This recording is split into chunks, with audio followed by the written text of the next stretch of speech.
observing kate takana fudatan barwada gaaffiin nama hundumaa dhugaan Hacaaluu yoo baal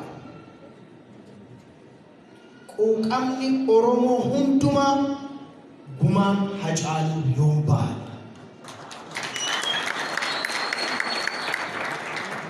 gumaan Hacaaluudha namni yoo dhiisellee imimmaan ummata Oromoo guutuu dhangale inni argu Waaqi hin dhiisa jedhee yaadu. Inni Oromoon malkaatti gadi wayitti reeffatu, gaaratti ol wayitti reeffatu, bataskaana dhaqee itti sagadu, masgiida dhaqee itti sagadu. Imimmaan keenyaaf caba laphee keenyaa ilaalee gumaa Hacaaluu sin baasaa, dhugaa Hacaaluu sin baasa jedhee abdadha.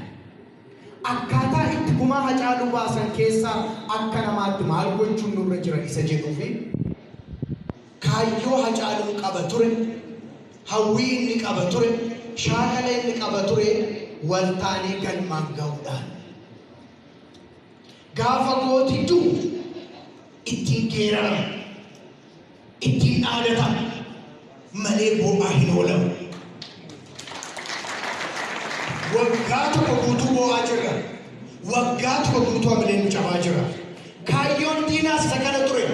Goota yoo ajjeesan, qaroo yoo jaamsan, Oromoon hamileen cabee manatti gala jedhee kana inni taasisee bitu galmaan ga'aafii jirra.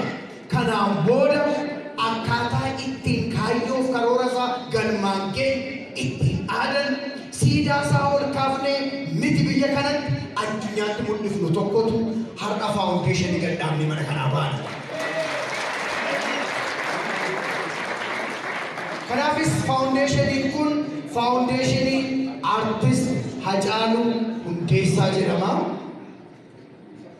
Mul'ati faawundeeshinii kanaa maaliidha? Aartiitti fayyadamuun hojii tola ooltummaa naannoo Oromiyaa fi Itoophiyaa keessatti hojjechuun dursanii argamuudha.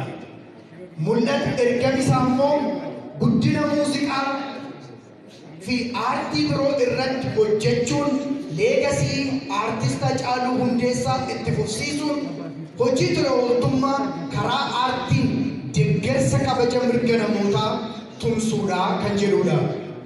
Karoorri faawundeeshinii kaayyoowwan faawundeeshinii kanaadha.